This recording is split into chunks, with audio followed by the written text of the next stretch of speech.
you hear it? In the stillness of the night, there are always nameless whispers, voices hiding in the shadows, waiting for those who dare to listen. Welcome to Whispers in the Dark, where fear never sleeps, and ghostly tales continue to live on in the darkness. Today's story is about a mysterious motel deep in the woods, where every night shift worker must follow a set of forbidden rules to survive. Behind each rule lies a chilling secret that no one dares to break. Now let's listen to the story. The Forbidden Rules of Whispering Pines Motel. This down. Maybe someone will believe me. Maybe someone can help. Or at least, if I disappear, there'll be a record of what happened to me. My name is Michael Brennan. I'm 42 years old, and until a few months ago, I was living a pretty normal life in Charleston, West Virginia. I had a decent job in IT at a big tech company, a small apartment with a view of the Kanawha River, and a cat named Pixel. Nothing exciting, but it was stable. I liked the routine: morning coffee at the corner diner, late-night walks through the city's quiet streets, the hum of servers in the office, the soft purr of Pixel curling up beside me as I read myself to sleep. Then I stumbled across some files I shouldn't have seen. I won't bore you with the technical details, but let's just say the company was doing some seriously shady stuff with user data, the kind of thing that could ruin lives if it got out. I couldn't just let it slide. I'd always thought of myself as a good person, someone who did the right thing, even when it was hard. So I did what I thought was right. I blew the whistle. Big mistake. Within a week I was fired. Not just fired, blacklisted. Suddenly, no tech company in the state would touch me. My phone calls went unanswered. My emails bounced back with polite rejections or worse, silence. My savings dwindled, and I started falling behind on rent. Pixel's food got cheaper, my meals got sparser, and the stack of past due notices on my kitchen counter grew taller by the day. I was desperate. Scanning job boards for anything that would pay the bills, I found myself looking at postings I would have laughed at a year ago. That's when I saw the ad: night receptionist, needed Whispering Pines Motelville, you $50 per hour, 11 on p.m. to 7 a.m. Shift, no experience necessary, immediate start. It seemed too good to be true. But I was in no position to be picky. I called the number, and a gruff voice told me to come in that night for an interview. No resume needed. The drive to Phil took about an hour. The sun was setting as I pulled up to Whispering Pines Motel. It was one of those old-school L-shaped motels you see in movies.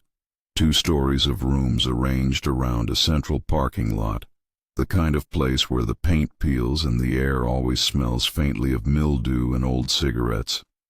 The neon sign flickered weakly, half the letters burnt out, so it read, W. Warnar Ispring Warnar Inez Hotel. A battered pickup truck sat under a dying oak tree, its bed filled with rusted tools and a single deflated basketball. I parked and headed to the office. A bell jingled as I pushed open the door. The place smelled of stale cigarettes and cheap air freshener, the kind that tries to cover up something worse and only makes it more noticeable. Behind the desk sat an old man, his face a maze of wrinkles, his eyes hidden behind thick yellowed glasses. He didn't look up from his newspaper. "Help you?" he grunted, voice gravelly as a gravel road. Yeah. I'm Michael Brennan. I called about the night receptionist job." He folded his paper and fixed me with a stare that felt like it could see straight through me. "You sure you want it?" I blinked, thrown off. Yes, that's why I'm here." He nodded slowly, as if weighing something only he could see. "All right then, you start tonight, 11 to 7, $50 an hour. Cash. Any questions?" I had about 1,000,000 questions, but I was so surprised I could only stammer, "Don't you want to interview me?" He shrugged. "You showed up. That's all the interview I need. Job ain't for everyone. The pay was too good to pass up. Okay, great. What do I need to do? Check in any guests, keep an eye on things, and follow the rules." He pulled a folded piece of paper from his pocket and held it out to me. "Memorize these. Don't write them down. Don't tell anyone about them. Break a rule, you're done. Got it?" I took the paper, my hand trembling slightly. "Got it. Good. See you at 11. He turned back to his newspaper as if I'd already ceased to exist. I left in a daze, clutching the paper. Once I was in my car, I unfolded it and read, "Rules for night shift at Whispering Pines Motel 1. At 11:15 p.m., turn off the neon sign. Turn it back on at 6:45 a.m., not a minute earlier or later. If you hear knocking from inside the ice machine, ignore it. Do not open the ice machine between 2 a.m. and 4 a.m. 3. Room 237 is always vacant. If anyone asks about it, tell them it's under renovation. If you see lights on in room 237, do not investigate. The phone in the office will ring at 3:33 a.m. every night. Answer it, but do not speak. Listen for exactly 66 seconds, then hang up. If a guest checks in and gives the name John Smith, give them the key to room 113 regardless of availability. Do not look at their face. The vending machine in the lobby will sometimes dispense items that are not food or drinks. If this happens, dispose of the item immediately. Do not touch it with your bare hands. At 5:55 a.m., lock yourself in the supply closet for exactly 5 minutes. Do not come out early, no matter what you hear. I stared at the list, my mind reeling. This had to be some kind of joke, right? A hazing ritual for new employees. But something in the old man's eyes told me he was deadly serious. I glanced at my watch. 10:45 p.m. I had 15 minutes to decide if I was really going to go through with this. Pixel's face flashed in my mind, the past due notices piling up on my kitchen counter, the sneer of my former coworkers as I was escorted out of the building. I took a deep breath and got out of the car. The old man was gone when I entered the office at 11:00 p.m. sharp. In his place was a younger guy, maybe in his 30s, with dark circles under his eyes and a faded Metallica t-shirt. He was already standing up and gathering his things. "You the new guy?"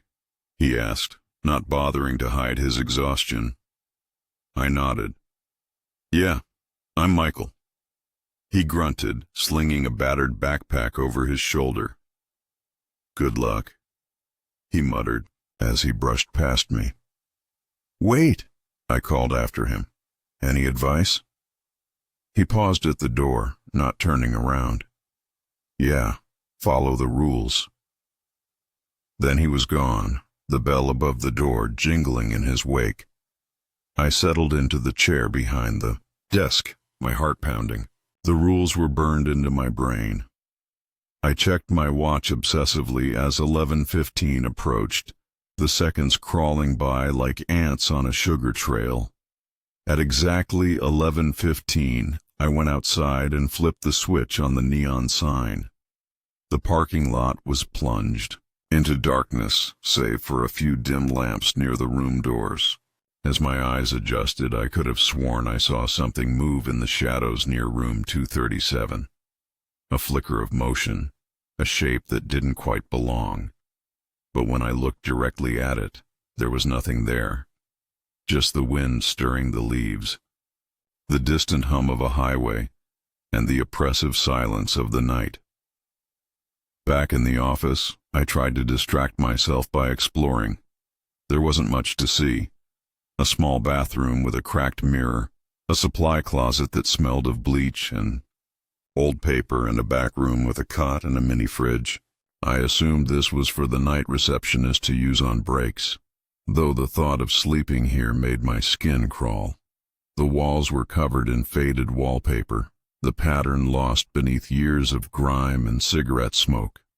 A single ancient clock ticked loudly above the desk, its hands moving with a stubborn mechanical determination.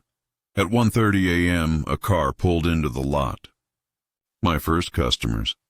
It was a couple, mid-20s, giggling and hanging on each other, probably looking for a place to hook up away from roommates or parents. The guy wore a varsity jacket, the girl a sundress and cowboy boots. They looked out of place here, like they'd taken a wrong turn off the interstate and ended up in a David Lynch movie. "Welcome to Whispering Pines," I said, plastering on a smile. "How can I help you?" The guy leaned on the counter, grinning. "Yeah. We need a room for the night. Something with a view, you know?" He winked exaggeratedly. I forced a chuckle. "Sure thing. I've got a room on the second floor that should work." I grabbed a key from the pegboard behind me. "Room 215. It'll be $65 for the night." As I was processing their payment, the girl frowned, looking around. "This place is kind of creepy, babe. Maybe we should go somewhere else." My breath caught in my throat.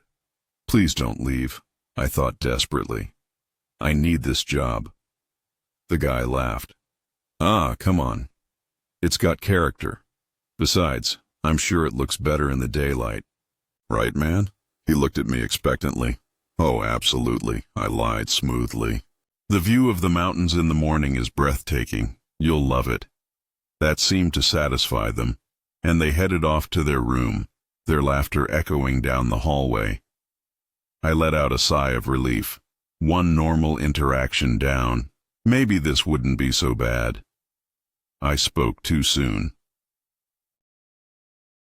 At 2:17 a.m., I heard it, a soft thumping sound coming from the lobby. I froze, my blood turning to ice. The ice machine. It was gentle at first, like someone tapping politely. Then it grew louder, more insistent. I gripped the arms of my chair, my knuckles turning white. Every instinct screamed at me to run, to get as far away from that sound as possible, but the rules echoed in my head. Do not open the ice machine between 2 a.m. and 4 a.m.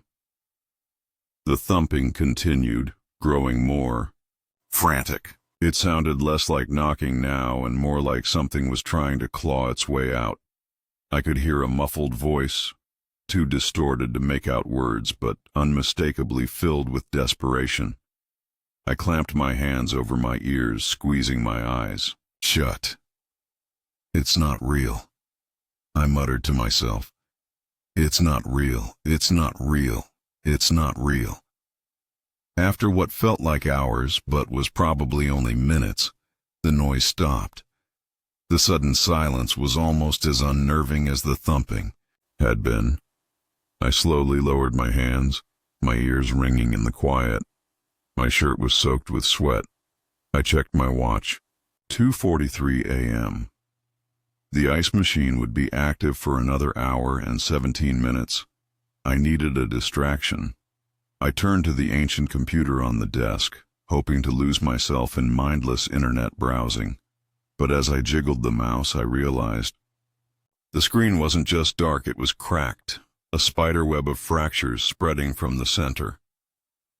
That's when I noticed the smear of something dark and sticky on the keyboard.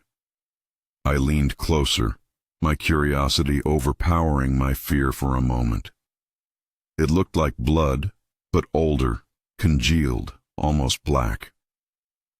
I recoiled, my stomach churning. The phone rang, making me jump. I glanced at my watch. 3:33 a.m. Exactly. With a trembling hand, I picked up the receiver. Remember the rule, I thought. Listen for 66 seconds. Do not speak. I pressed the phone to my ear. At first, there was only static. Then, slowly, I began to make out sounds beneath the white noise. Whispers, too faint to understand. The static faded, replaced by what sounded like footsteps on creaky floorboards. A door opening, then a voice, crystal clear, as if the speaker was standing right next to me. "We've been waiting for you, Michael." I bit my tongue to keep from crying out. How did they know my name? The voice continued, low and menacing. "Did you really think you could escape? That you could just forget? Oh, Michael, you have so much to remember." The line went dead. Slammed the phone down, my heart racing. What the hell was going on? How could they possibly know who I was? I ran to the bathroom and splashed cold water on my face, trying to calm down.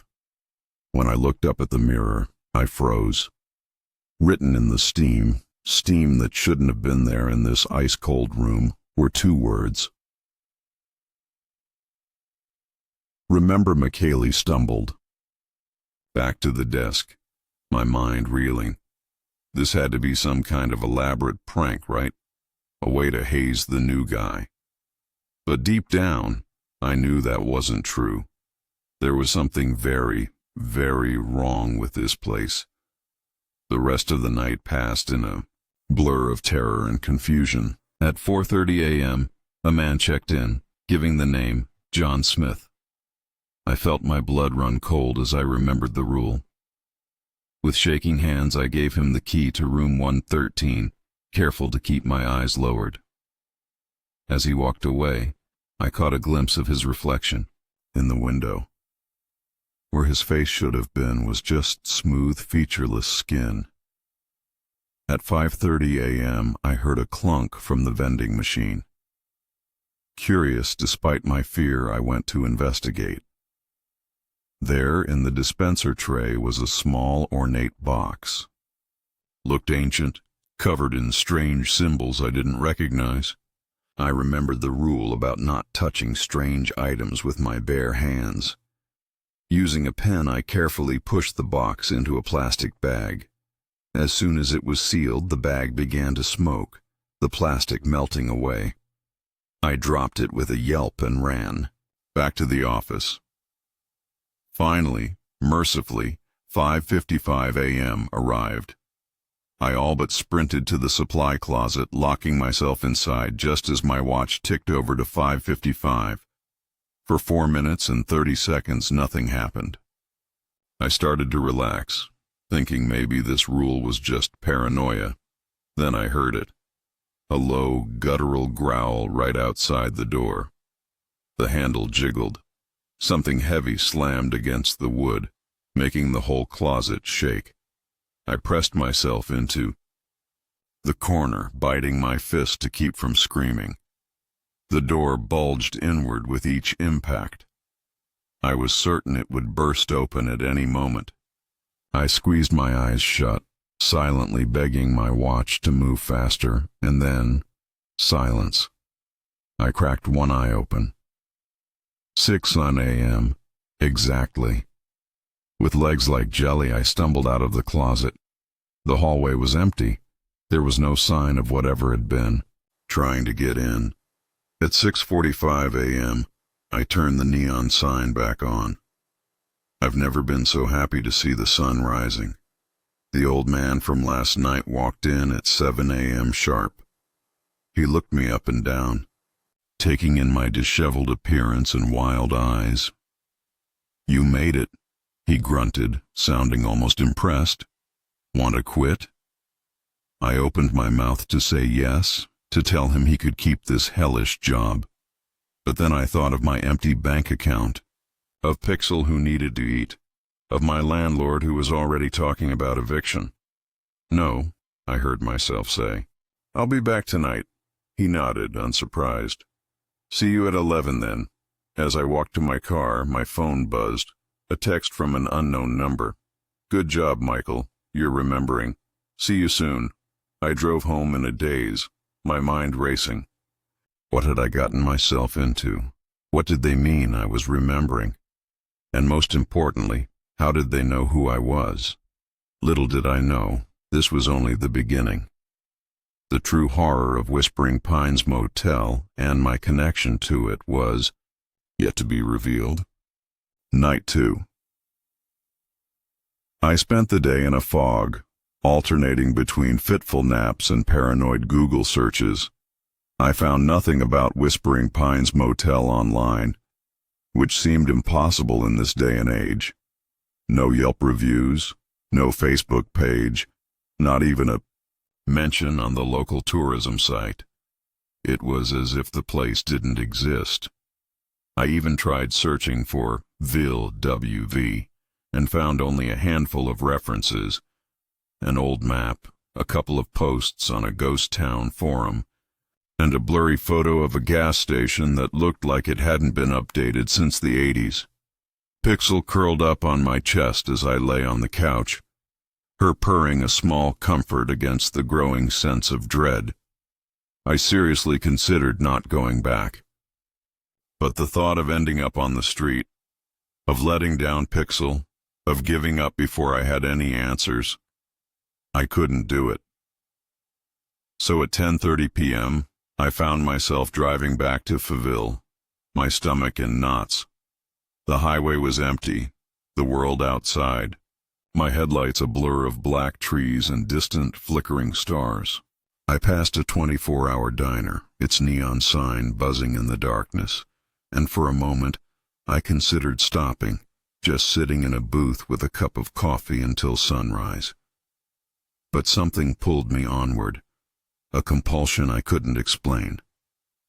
When I arrived, the old man was there again, reading the same newspaper as before. He barely looked up as I entered. "You're early," he grunted. I nodded, not trusting myself to speak. The office felt colder tonight, the air thick with the scent of rain and something metallic. He folded his paper and fixed me with that unnerving stare. "Listen, boy, you made it through one night. That's more than most, but it gets worse. You sure you want to stay?" I swallowed hard. "I need the money," I said weakly. He shook his head. "Money ain't worth your soul, kid. But it's your choice."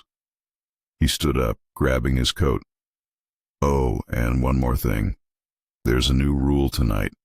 Check the drawer." With that, he left, the bell above the door jangling in the silence. I waited until I heard his car pull away, before opening the desk drawer. Inside was a single slip of paper, the edges yellowed and curling. Rule 8.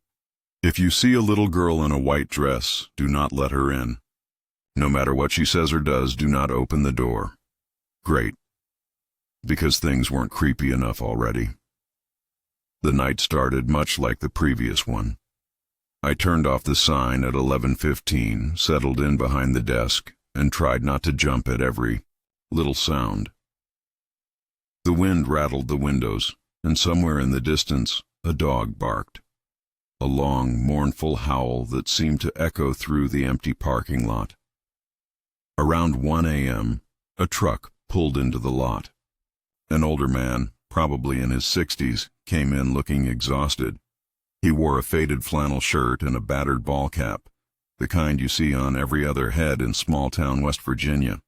His boots left muddy prints on the linoleum. "Evening," he said, his voice gravelly. "Got a room?" I nodded, reaching for a key. "Just you tonight?" He grunted an affirmative, his eyes darting around the lobby as if searching for something. As I was checking him in, I noticed his hands. They were covered in what looked like grease or oil, but there was something off about it. It was too dark, almost black, and it seemed to shimmer slightly in the fluorescent light. I must have been staring because he suddenly pulled his hands back, shoving them in his pockets. "Had some car trouble on the way," he muttered, not meeting my eyes. I quickly finished the check-in process, handing him the key to room 109. As he turned to leave, I caught a whiff of something wrong. It wasn't body odor or the usual smells you might expect from a traveler. It was acrid, chemical, with an underlying sweetness that made my stomach turn. Once he was gone, I found myself obsessively washing my hands, as if I had touched something contaminated. What was wrong with me? He was just a normal guest, right? The next few hours passed uneventfully. I dealt with the 3:33 a.m. phone call. More whispers, this time sounding like they were arguing about something, and carefully avoided looking at room 237, where I could swear I saw flashes of light under the door. The vending machine hummed quietly, its display flickering between 125 and a string of random symbols. At 4:17 a.m., it happened. I was idly flipping through an ancient magazine, one of those free tourist guides you find in every motel lobby, the kind that promises hidden gems of Appalachia, when I heard it. A soft tapping on the office door. I froze, the magazine slipping from my suddenly numb fingers. The tapping came again, more insistent this time. Slowly, I turned toward the door. There, peering through the glass, was a little girl in a white dress. My breath caught in my throat. She looked so real, so normal. Her dark hair was neatly braided and she clutched a worn teddy bear to her chest. But her eyes, they were wrong somehow. Too old, too knowing for a child's face. "Please," she called, her voice muffled through the glass. "Please let me in. I'm lost. I'm scared." I gripped the arms of my chair, my knuckles turning white. The rule echoed in my head. Do not let her in no matter what she says or does. "I'm sorry," I called back, my voice shaking. "I can't open the door. It's against the rules." Her face crumpled, tears welling up in those unsettling eyes. "But I'm cold. And there's something out here. Something bad. Please, mister, please help me." Every instinct screamed at me to help her. What kind of monster leaves a child out in the cold? But I remembered the old man's words. "Money ain't worth your soul, kid." "I'm so sorry," I said again, feeling like the worst person in the world. "I really can't. But I can call someone for you. The police or—" Her expression changed in an instant. The tears vanished, replaced by a look of pure malevolence that chilled me to my core. When she spoke again, her voice was different, deeper, layered with other voices old and full of hatred. "You'll regret this, Michael Brennan," she hissed. "You can't hide from what you've done. We'll make you remember. We'll make you pay." And then she was gone. One moment she was there, pressing against the glass, and the next she had vanished into thin air. I sat there shaking for what felt like hours. What did it mean? Make me remember? What had I done? The questions swirled in my mind, making me dizzy with fear and confusion. I don't remember turning the sign back on, or the old man arriving. I just know that suddenly I was in my car, driving home in the early morning light. The world outside looked washed out, unreal, as if I'd stepped into a different reality. As I pulled into my apartment complex, my phone buzzed. Another text from the unknown number. 2 down, 5 to go. The past always catches up, Michael. Deleted the message with trembling fingers and stumbled up to my apartment. Pixel greeted me at the door, meowing for breakfast.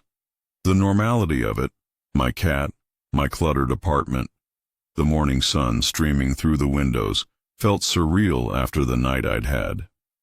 As I poured kibble into Pixel's bowl, a wave of dizziness washed over me. I gripped the counter, squeezing my eyes shut as images flashed through my mind. A stark white room, the smell of antiseptic, a man in a lab coat leaning over me, saying something about successful suppression of memories. I gasped, my eyes flying open. What the hell was that? A forgotten dream? Some kind of hallucination brought on by stress and lack of sleep? But deep down I knew it was something more. Something I had forgotten, or been made to forget. I sank to the floor, my back against the cabinets. Pixel rubbed against my leg, purring, oblivious to my internal turmoil. I absent-mindedly stroked her fur, trying to make sense of everything. One thing was becoming clear. Whispering Pines Motel was more than just a creepy place with strange rules. It was connected to me somehow, to my past, and if I wanted answers, I would have to go back. God help me, I would have to go back. Night 3. I spent most of the day researching, though I wasn't sure what exactly I was looking for. I dug into the history of Feel, looking for any mentions of Whispering Pines Motel or strange occurrences in the area. I found nothing concrete, just vague forum posts about people feeling weird vibes in that part of town, a couple of missing persons reports from the 90s, and a single cryptic comment on a travel blog. Don't stay at the Pines, some doors shouldn't be opened. I also tried to dig into my own past, hoping to jog some memory of what I might have forgotten. But aside from that brief flash in my kitchen, nothing came. It was like there was a wall in my mind, blocking off a part of my life. As night fell, I felt the familiar dread settling in my stomach, but mixed with it now was a perverse sort of anticipation. I needed answers, and Whispering Pines seemed to be the key to getting them. I arrived early again, half hoping to catch the old man and demand some answers, but the office was empty when I got there. The only sign that anyone had been there was a new note in the drawer. Rule 9. At exactly 1:23 a.m., go to the vending machine and press B5 twice, then C3 once. Take whatever comes out and place it under your pillow in the back room. Do not look at it. I read the note 3 times, my unease growing with each pass. What kind of sick game was this? The first few hours of the shift passed without incident. No guests checked in, which was both a relief and oddly unsettling. The silence felt oppressive, like the whole motel was holding its breath, waiting for something. At 1:22 a.m., I stood in front of the vending machine, my heart pounding. As soon as my watch ticked over to 1:23, I pressed the buttons. B5, B5, C3. The machine whirred to life, but instead of the usual clunk of a snack falling, there was a soft whooshing sound, like air being released. Then something dropped into the dispenser tray. Following the rule, I kept my eyes averted as I reached in. My fingers closed around something small and cold. It felt like metal, with intricate engravings I could feel but didn't dare look at. I hurried to the back room, slipping the object under the pillow on the cot. As soon as I let go of it, I heard a faint whisper, too quiet to make out words. I practically ran back to the front desk, slamming the door behind me. The 3:33 a.m. phone call came right on schedule. This time, instead of whispers or footsteps, I heard what sounded like an old-fashioned film projector running. Then a man's voice, clinical and detached. Subject MB continues to resist memory suppression. Recommend increasing dosage and moving to more aggressive reconditioning techniques. The line went dead. I sat there frozen as the implications of what I'd heard sank in. MB, Michael Brennan. They were talking about me. But what did it mean? Memory suppression, reconditioning.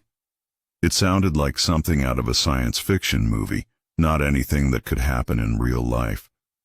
And yet, those flashes I'd been having, the gaps in my memory, the feeling that there was something important I'd forgotten, I was so lost in thought that I almost missed the sound of footsteps outside.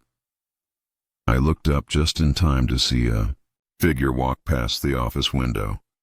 It was the man from last night. the one with the oil-stained hands.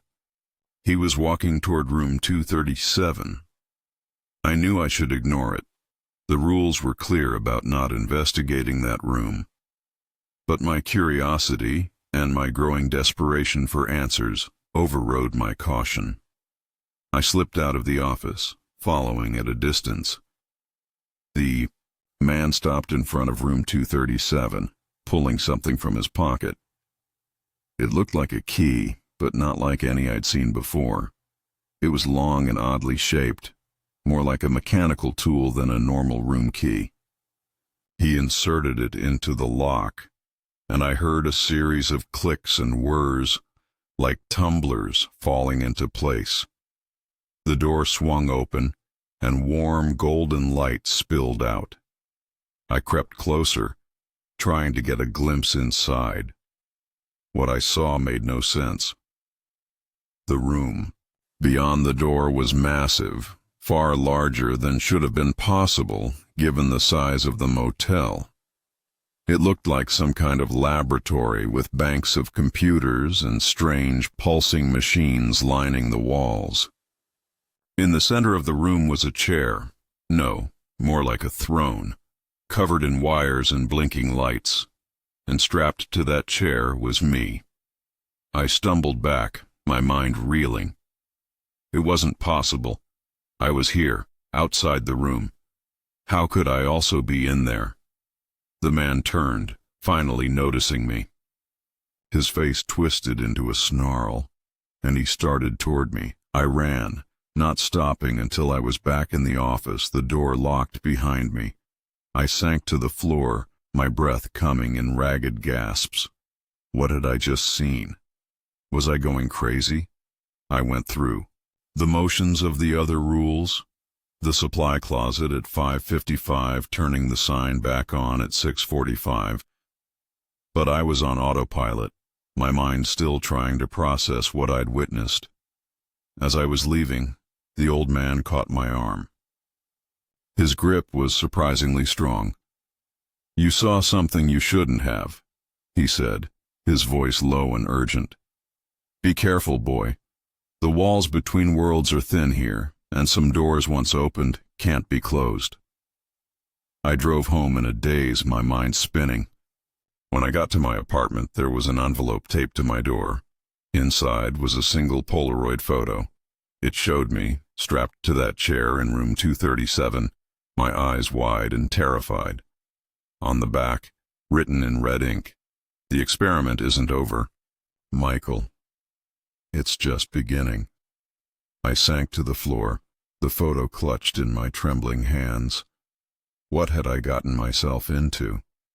And more importantly, how was I going to get out? I didn't sleep that day. Every time I closed my eyes, I saw that room, saw myself strapped to that chair, wires snaking into my arms, my mouth open in a silent scream. The Polaroid sat on my kitchen table, the red ink on the back seeming to pulse in the morning light. I tried to throw it away, but every time I opened the trash can, my hand froze. In the end, I shoved it in a drawer, out of sight, but never out of mind. Pixel seemed to sense my unease. She followed me from room to room, meowing plaintively, her tail flicking with agitation. I tried to act normal, fed her, made coffee even, turned on the TV for background noise, but nothing could drown out the questions swirling in my head. What was happening to me? What was Whispering Pines Motel? And why did it feel like my entire life was unraveling, thread by thread? By late afternoon, I was pacing the apartment, unable to sit still. I called my old friend Mark, a cop in Charleston, hoping for some kind of anchor to reality. "Mike, you sound like hell, man. Everything okay?" I hesitated. "Yeah, just rough week. Hey, you ever hear of a place called Whispering Pines Motel, out near Faville?" There was a pause. "Fville? That's out past the old mining road, right?" "Can't say I have." "Why?" "Just Thought I'd heard something about it. Never mind, he grunted. You sure you're all right? You sound off. I almost told him everything. About the rules, the phone calls, the girl in the white dress, but I stopped myself. What could I say that wouldn't make me sound insane? I'm fine, just tired. Thanks, Mark. Anytime, man. You need anything, you call me, all right? I promised I would, but I knew I wouldn't. Some things you have to face alone. As dusk fell, I found myself driving back to Ville, the Polaroid, burning a hole in my mind. The highway was emptier than usual, the world outside my headlights a blur of shadows and half-seen shapes. I passed the same 24-hour diner, its neon sign buzzing, and for a moment I considered stopping. But something compelled me onward. The motel looked the same as always, peeling paint, flickering sign, the air heavy with the scent of rain and pine needles. But tonight, there was something different. A patrol car was parked at the far end of the lot, its lights off, the silhouette of a sheriff's deputy visible behind the wheel. I hesitated, then walked over. The deputy rolled down his window, eyeing me with a mixture of suspicion and boredom. Evening. You work here? I nodded. Night receptionist. He grunted. You seen anything unusual around here? We got a call about some weird noises last night. Screaming, maybe. Came from this direction. My heart skipped a beat. No, sir. Just the usual. Place gets a little rowdy sometimes. He studied me for a moment, then shrugged. Well, you see anything strange, you let us know. Lot of weirdos out on the roads these days. He rolled up his window and drove off, the patrol car disappearing into the darkness. I watched the taillights fade, wishing I could flag him down, beg him to stay, but I knew it wouldn't help. Whatever was happening here, it was beyond the reach of the law. Inside, the office was empty. No note in the drawer tonight, no sign of the old man. I settled in behind the desk, the rules echoing in my mind. I checked the clock, 11:12 p.m. 3 minutes until I had to turn off the sign. I went through the motions, my body on autopilot. At 11:15, I flipped the switch, plunging the parking lot into darkness. The silence pressed in, thick and suffocating. I tried to distract myself by organizing the key rack, but my hands shook so badly I dropped 2 of the tags. At 12:30 a.m., a car pulled in, a battered sedan with out-of-state plates. A woman got out, her hair pulled back in a tight bun, her face drawn and pale. She looked around nervously before hurrying inside. "Hi," she said, her voice barely above a whisper. "I need a room, just for tonight." I nodded, forcing a smile. "Of course. ID, please?" She handed it over. Her name was Angela Carter from Ohio. Her hands trembled as she signed the register. "Rough night?" I asked, trying to sound casual. She flinched. "You could say that. My car broke down a few miles back. Some guy at the gas station said this was the only place open." I handed her the key to room 204. "You'll be safe here," I lied. She managed a weak smile and hurried out, glancing over her shoulder as if expecting someone, or something, to follow her. I watched her go, a strange sense of déjà vu prickling. At the back of my mind, had I seen her before, or was it just the exhaustion playing tricks on me? The hours crawled by. At 1:23 a.m., I performed the vending machine ritual again, my hands shaking as I pressed the buttons. This time, the object that dropped into the tray felt different, warmer, almost pulsing with a faint energy. I shoved it under the pillow. Without looking, the whispering louder this time, almost pleading. At 2:10 a.m., The ice machine started knocking. I pressed my hands over my ears, rocking back and forth in the chair, whispering the rules to myself like a prayer. The knocking grew louder, more frantic, until it sounded like something was trying to break free. Then, just as suddenly, it stopped. At 3:33 a.m., the phone rang. I answered, my heart pounding. This time, the voice was different. It was a woman, her tone soft and sad. "Michael, do you remember me?" I bit my tongue, refusing to speak. "You promised you'd never forget. But you did. They made you forget. But I'm still here, Michael. Waiting." The line went dead. I stared at the receiver, my hands trembling. Who was she? Why did her voice sound so familiar? A sudden crash from the hallway snapped me out of my trance. I rushed out, heart hammering. Angela was standing outside her room, her face pale with terror. "Something's in my room," she whispered. "I heard it moving, under the bed."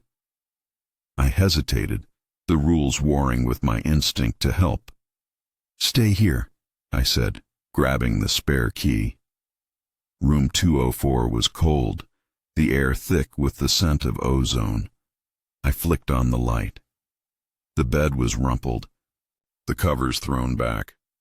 I knelt down, heart pounding, and lifted the edge of the bedspread. Nothing. I stood, trying to calm my racing heart.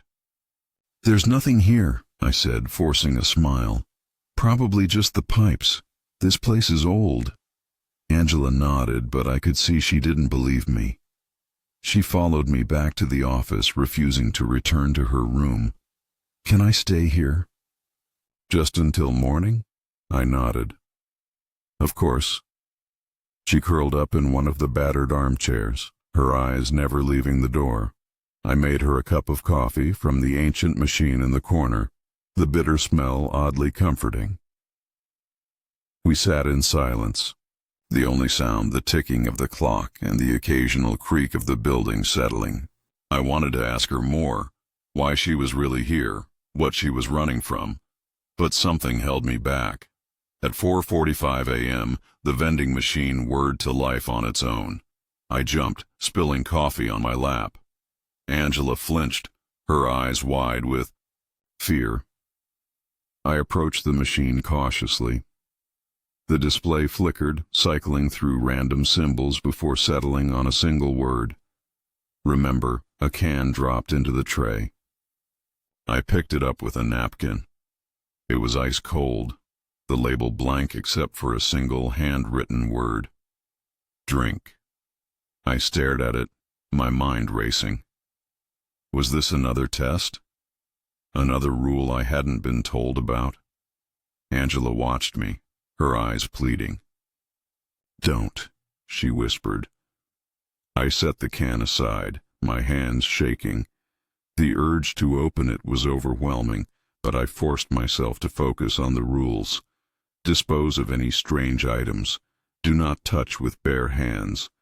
At 5:55 a.m., I locked myself in the supply closet. Angela huddled in the office, the door bolted. The growling started almost immediately, louder than before, the door shaking on its hinges.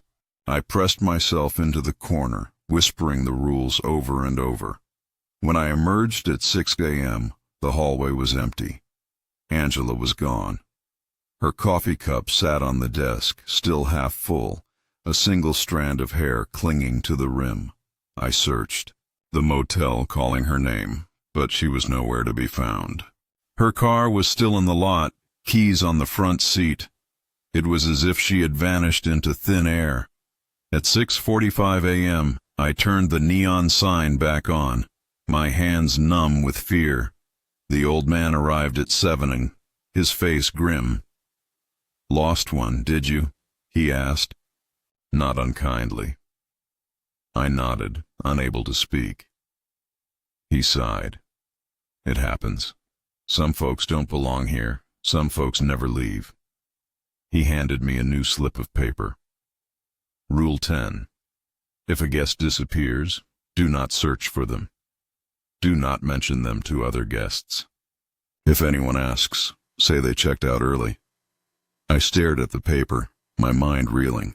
What is this place? I whispered. He looked at me, his eyes sad. A crossroads, a prison, a test. Take your pick. He left, the door swinging shut behind him. I drove home in silence, the world outside my window a blur. When I got to my apartment, there was a package on my doorstep. No return address. Inside was a VHS tape, the label blank. I dug out my old VCR, heart pounding. The tape hissed and crackled, the screen flickering with static. Then an image. Me, strapped to the chair in room 237, my eyes wide with terror.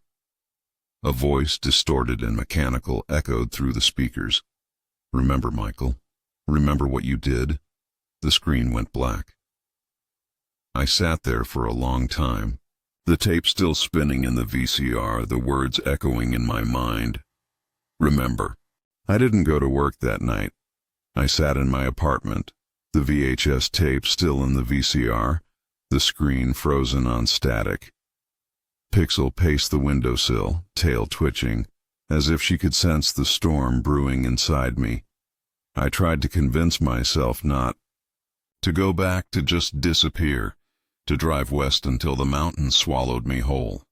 But the rules, the voices, the images, they gnawed at me, refusing to let go. By midnight, I was sitting in my car outside the motel, engine idling, hands gripping the steering wheel so tightly my knuckles ached. The parking lot was empty, the neon sign flickering in the darkness. I watched the minutes tick by, each one a tiny death. At 12:07 a.m., my phone buzzed. Unknown number. You're late, Michael. The rules don't wait. I killed the engine and stepped out into the night. The air was thick with the scent of pine and ozone, the silence broken only by the distant chirr of cicadas. The office door was unlocked. Inside, the old man was waiting, his face drawn and pale. You missed the sign, he said quietly. You missed the first rule. I swallowed, my mouth dry.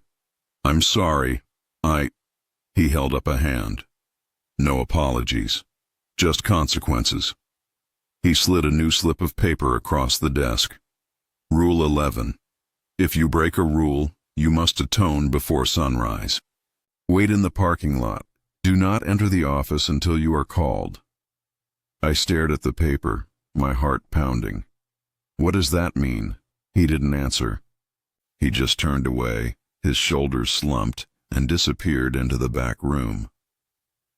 I stepped outside, the door clicking shut behind me. The parking lot was colder now, the darkness deeper. I stood beneath the flickering sign, my breath fogging in the air. Minutes passed, an hour. The world felt suspended, as if time itself was holding its breath.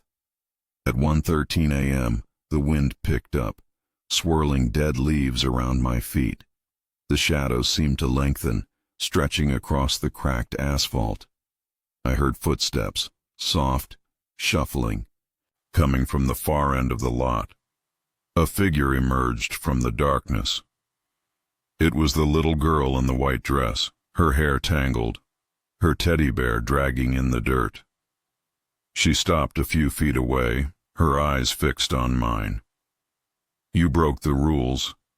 Michael, she whispered. Now you have to pay. I tried to speak, but my voice caught in my throat. She smiled, a slow, terrible smile. Do you remember me yet? I shook my head, tears stinging my eyes. I don't know you. I don't. She stepped closer, her bare feet silent on the pavement. You will? She reached out, her hand impossibly cold as it brushed my cheek. The world spun, the darkness swallowing me whole. I was somewhere else, A hospital room. The walls painted a sickly green. The smell of antiseptic and fear. I was strapped to a bed, wires snaking from my arms, a man in a lab coat leaning over me. "Subject MB," he said, his voice clinical.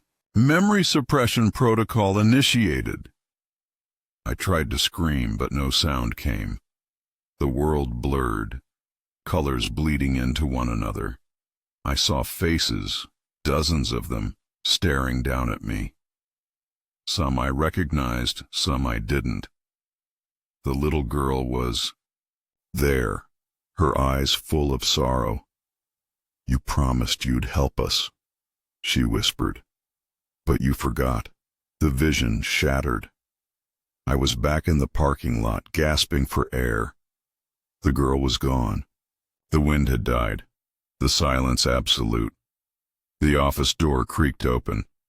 The old man stood in the doorway, his face grave. "You've atoned," he said. "For now." I stumbled inside, collapsing into the chair behind the desk. My hands shook, so badly I could barely hold the coffee he handed me. "You're not the first," he said quietly. "And you won't be the last." I looked up, my eyes burning. "What is this place?" He sighed, rubbing his temples. "A crossroads, a place where the past and present bleed together. Some come here to forget, some come to remember, most don't leave." He slid another slip of paper across the desk. Rule 12. If you see your own reflection move independently, do not acknowledge it. Do not let it out of your sight until sunrise. I stared at the rule, my skin crawling. What happens if I do? He shook his head. Don't. He left, the door swinging shut behind him. The rest of the night passed in a haze. No guests checked in. The phone rang at 3:33 a.m., but this time there was only silence on the other end. I sat at the desk, watching the clock, the rules echoing in my mind. At 4:44 a.m., I caught movement in the corner of my eye. I turned to the window but saw nothing. When I looked back at the computer monitor, my reflection was smiling. I wasn't. Froze, my heart hammering in my chest. The reflection raised its hand, waving slowly. I gripped the edge of the desk, refusing to look away. The minutes crawled by, each one an eternity. At 6:45 a.m. the sun rose, painting the world in pale gold. My reflection faded, replaced by my own exhausted face. The old man returned at 7 a.m., his eyes bloodshot. "You made it," he said, almost surprised. I nodded, too tired to speak. He handed me a new rule. Rule 13. If you find a key that doesn't match any room, do not use it. Bury it in the woods behind the motel before sunrise. I pocketed the rule, my mind numb. As I left, I glanced back at the office. The old man was watching me, his face unreadable. At home, I found another envelope. Taped to my door. Inside was a photograph. Me, standing in the woods behind the motel, shovel in hand, a hole at my feet. My face was twisted in fear. On the back, in the same red ink, "You're getting closer, Michael. Don't stop now." I collapsed onto the couch, Pixel curling up beside me. I stared at the ceiling, the rules running through my mind like a litany. I had to go back. I had to find out the truth. Night 5. The drive to Feel felt longer this time, the road twisting through the mountains like a serpent. The radio crackled with static, every station fading in and out. I passed the diner, its neon sign dark, the windows boarded up. The gas station was closed, the pumps wrapped in yellow caution tape. The motel was waiting, the sign flickering in the darkness. I parked, my hands shaking, and stepped inside. The old man was gone. In his place was a woman, her hair silver, her eyes sharp and cold. "You're late," she said, her voice like broken glass. She cut me off. "No excuses. The rules are all that matter." She handed me a new slip of paper. Rule 14. If you hear music coming from room 237, do not listen. Cover your ears and leave the building until it stops. She watched me, her gaze unblinking. "Do you understand?" I nodded, swallowing hard. She smiled, a thin, humorless smile. "Good. You're learning." She left, her footsteps echoing down the hallway. The night was quiet at first. The clock ticked, the vending machine hummed, the ice machine was silent. I sat at the desk, the rules spread out before me like tarot cards. At 2:37 a.m., I heard it, a faint melody drifting through the air. It was beautiful and terrible, a song I almost recognized. My hands moved to cover my ears, but the music wormed its way into my mind, filling me with longing and regret. I stumbled outside, the cold air biting at my skin. The music grew louder, then faded, replaced by silence. When I returned, the office was empty. The rules were gone. The clock was stopped at 3:33 a.m. The phone rang. I answered, my hands trembling. "Michael," the voice whispered. "You're almost there. One more night." The line went dead. I sat in the darkness, the weight of the rules pressing down on me. One more night. I didn't sleep at all the next day. I wandered my apartment in a daze, the rules and voices echoing in my head. Every time I closed my eyes, I saw the woods behind the motel, the hole in the earth, the key in my hand. Pixel watched me from the windowsill, her green eyes wide and unblinking, as if she too was waiting for something to happen. I tried to call Mark again, desperate for a voice from the world outside Whispering Pines. The call went straight to voicemail. I left a message, my words tumbling out in a rush. "Mark, if you get this, I need help. I think I'm in trouble. There's something wrong with me, with this place. Please, just call me back." I hung up, my hands shaking. I checked the clock. 8 p.m. The sun was setting, the sky streaked with bruised purple and gold. I packed a bag, flashlight, pocket knife, a change of clothes, the Polaroids and rules I'd collected. I hesitated, then tucked Pixel's favorite toy mouse into the bag, a talisman against the darkness. The drive to Phil felt like a funeral procession. The world outside my windshield was empty, the highway stretching on forever. I passed the diner again, its sign still dark, the parking lot empty. The gas station was gone, the building reduced to a pile of charred wood and twisted metal. I pressed on, the motel's flickering sign a beacon in the night. When I arrived, the parking lot was full, more cars than I'd ever seen there before. Old sedans, pickup trucks, a battered RV with curtains drawn tight. I parked at the far end, my heart pounding. Inside the office was crowded. People milled about, their faces pale and drawn, their eyes hollow. Some I recognized. Angela, the woman from Ohio, her hair loose around her shoulders. The man with the oil-stained hands, his gaze fixed on the floor. Others were strangers. A teenage boy in a Letterman jacket, a woman in a nurse's uniform, a man in a sheriff's deputy's hat. They all looked at me as I entered, their expressions a mix of hope and fear. The silver-haired woman stood behind the desk, her hands folded neatly. She nodded as I approached. "Tonight is the last night, Michael," she said.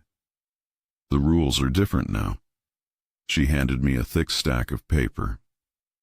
The rules were typed, not handwritten, and there were dozens of them, pages and pages, each one more bizarre than the last. Rule 15. If you see someone you recognize, do not speak to them unless they speak to you first. Rule 16. If the lights flicker 3 times in a row, hide under the desk and do not move until the lights return to normal. Rule 17. If you hear your own voice calling from outside, do not answer. Rule 18. If you find a door that wasn't there before, do not open it. Rule 19. If you see the little girl in the white dress, do not let her touch you. Rule 20. If the phone rings at any time other than 3:33 a.m., do not answer. Rule 21. If you feel someone watching you, do not look behind you. Rule 22. If you find yourself alone in the office, lock the door and wait for sunrise. The list went on, each rule more chilling than the last. My hands shook as I flipped through the pages. What happens if I break a rule? I whispered. The woman's eyes were cold. You already know. She turned away, her silver hair gleaming in the fluorescent light. The guests began to disperse, drifting toward their rooms like ghosts. I sat behind the desk, the rules spread out before me, my heart pounding. The clock ticked, the minutes crawling by. At 11:15 p.m., I turned off the neon sign. The parking lot was plunged into darkness, the only light coming from the office and the occasional flicker of a cigarette in the shadows. At midnight, the lights flickered 3 times in quick succession. I dove under the desk, my breath coming in short, panicked gasps. I heard footsteps, heavy, deliberate, moving through the office. Something brushed against the desk, a low growl rumbling in the darkness. I pressed myself flat against the floor, the rules clutched in my fist. The lights snapped back on. I crawled out, my heart racing. The office was empty, but the air was thick with the scent of ozone and something else, something sweet and rotten. At 12:47 a.m., the phone rang. I stared at it, my hands shaking. The rules were clear. Do not answer unless it's 3:33 a.m. The phone rang and rang, the sound growing louder, more insistent. I covered my ears, rocking back and forth in the chair. The ringing stopped. Silence settled over the office, heavy and absolute. At 1:10 a.m., I heard my own voice calling from outside. "Michael! Michael, help me! Please, I need you!" I pressed, my hands over my ears, refusing to listen. The voice grew louder, more desperate, until it was screaming my name, the sound echoing through the empty parking lot. I squeezed my eyes shut, whispering the rules to myself, like a prayer. At 1:23 a.m., the vending machine whirred to life. I approached it cautiously, my hands shaking. The display flickered, cycling through random symbols before settling on a single word. Key. A small brass key dropped into the tray. I picked it up with a napkin, careful not to touch it with my bare hands. The key was cold, heavier than it should have been. I remembered Rule 13. If you find a key that doesn't match any room, bury it in the woods behind the motel before sunrise. I slipped the key into my pocket, my heart pounding. 1 a.m. The ice machine started knocking. The sound was louder than ever, the machine shaking on its base. I ignored it, focusing on the rules. At 2:37 a.m., the music started, soft at first, then swelling to fill the entire building. I clamped my hands over my ears, stumbling outside into the cold night. The music followed me, worming its way into my mind, filling me with longing and regret. I wandered the parking lot, the music growing fainter until it finally faded away. I returned to the office, my head throbbing. At 3:33 a.m. the phone rang. I answered, my hands trembling. This time the voice was my own. "Michael," it whispered. "You have to remember. You have to finish what you started." The line went dead. At 4 a.m., I found a door at the end of the hallway, a door that hadn't been there before. It was painted black, the number 0 stenciled in white. I remembered Rule 18. Do not open it. I turned away, but the door rattled, the handle twisting. I ran back to the office, locking the door behind me. At 4:44 a.m., the little girl appeared in the lobby, her white dress stained with mud, her teddy bear missing an eye. She reached for me, her fingers pale and cold. I backed away, the rules screaming in my mind. "Don't touch me," I whispered. She smiled, her eyes full of sorrow. "You promised, Michael. You promised you'd help us." She vanished, leaving only the faint scent of lilies in the air.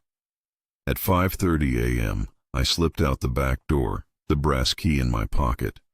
The woods behind the motel were dark and silent, the trees pressing in on all sides.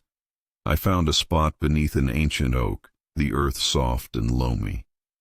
I dug a hole with my hands, the dirt cold and wet, and buried the key. As I stood, I heard footsteps behind me. I turned, but saw nothing, only shadows and the whisper of wind through the trees. I hurried back to the motel, my heart pounding. 5:55 a.m. I locked myself in the supply closet, the rules clutched in my fist. The growling started almost immediately, louder than ever, the door shaking on its hinges. I pressed myself into the corner, whispering the rules over and over. When I emerged at 6 a.m., the motel was silent. The guests were gone, their cars vanished from the parking lot. The office was empty, the rules scattered across the desk. At 6:45 a.m., I turned the neon sign back on. The sun was rising, painting the world in pale gold. The silver-haired woman appeared in the doorway, her eyes cold and bright. "It's time, Michael," she said. "You're ready." She handed me a final slip of paper. Final rule. When the sun rises on the last day, you must choose, remember or forget. If you choose to remember, go to room 237. If you choose to forget, leave now and never return. She watched me, her gaze unblinking. "What happens if I remember?" I whispered. She smiled, a sad, knowing smile. "You'll know the truth. And if I forget, you'll be free, but you'll never know who you really are." She turned and walked away, her footsteps echoing in the empty hallway. I stood in the office, the final rule trembling in my hand. The sun was rising. The choice was mine. I stood in the office, the final rule trembling in my hand, the sun's first rays creeping across the parking lot. The world outside was silent, the air heavy with expectation. I could feel the weight of every night, every rule, every memory, pressing down on me. Pixel's toy mouse was still in my bag, a small anchor to a life that felt impossibly distant. I read the slip of paper again. Final rule. When the sun rises on the last day, you must choose. Remember or forget. If you choose to remember, go to room 237. If you choose to forget, leave now and never return. I looked around the office one last time. The battered desk, the cracked linoleum, the faded wallpaper, all of it felt both familiar and alien. as if I'd lived 1,000 lives here and none at all. The stack of rules was scattered across the counter, the ink smudged and worn. The phone sat silent, the vending machine dark. I stepped outside, the morning air cool against my skin. The parking lot was empty, the cars and guests gone as if they'd never existed. The woods behind the motel were shrouded in mist, the trees standing silent and watchful. I walked to my car, keys in hand. I could leave. I could drive away, never look back, try to rebuild my life, piece by piece. I could forget. But the rules, the voices, the memories, they wouldn't let me go. Not really. Not until I knew the truth. I turned and walked toward room 37. The hallway was silent, the carpet threadbare beneath my feet.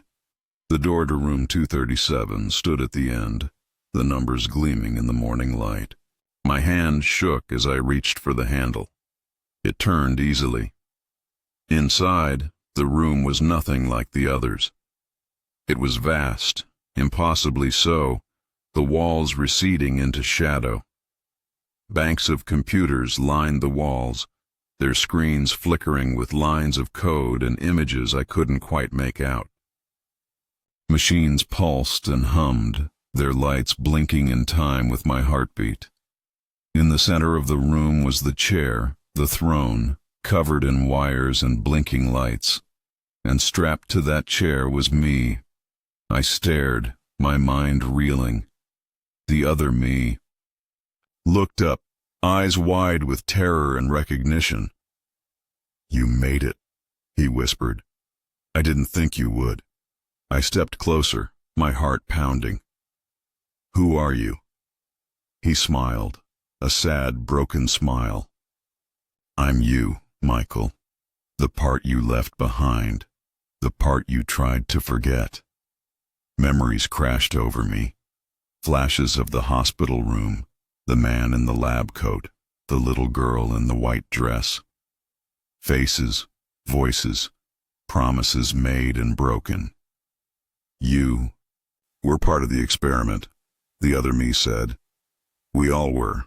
They brought us here, made us forget, made us remember. Over and over. Some of us escaped. Most didn't." I shook my head, tears streaming down my face. "Why? Why me?" "Because you tried to help," he said. "You tried to save us. But they caught you. They wiped your mind, made you one of the caretakers. The rules, they're not just for the guests. They're for you too." I fell to my knees, the weight of it all crushing me. "What do I do?" He looked at me, his eyes full of sorrow and hope. "You finish it. You break the cycle. You remember." The machines around us began to whir, the lights growing brighter. The air crackled with energy, the room trembling. I reached out, my hand closing around his. Our fingers intertwined, the connection sparking something deep inside me. The world exploded in light. I was everywhere and nowhere. Flashes of memory, fragments of lives lived and lost. The little girl in the white dress, her eyes pleading. Angela, the woman from Ohio, her voice trembling with fear. The man with the oil-stained hands digging in the woods. The old man, the silver-haired woman, the guests and the ghosts. I saw myself over and over, living the same nights, following the same rules, making the same choices. Each time I got a little closer. Each time I remembered a little more. And then I was back in the chair, the wires falling away, the lights dimming. The other me was gone, but I could feel him inside me, his memories and mine merging into one. I stood, unsteady but whole. The room was empty now, the machine silent. The door stood open, sunlight streaming in. I walked out, the hallway bright and warm. The motel was different, cleaner, brighter, the air filled with the scent of pine and fresh coffee. The guests were there, laughing and talking, their faces alive with hope. The old man stood behind the desk, his eyes kind. "You did it," he said. "You remembered." I nodded, tears streaming down my face. He handed me a final slip of paper. "Welcome home, Michael." I stepped outside, the sun rising over the mountains. The world was new, full of possibility. Pixel was waiting for me in the parking lot, her tail high, her eyes bright. I scooped her up, holding her close. I looked back at the motel one last time. The sign was whole now, every letter shining in the morning light. Whispering Pines. Motelly smiled, the weight of the past lifting from my shoulders. I remembered, and I was free.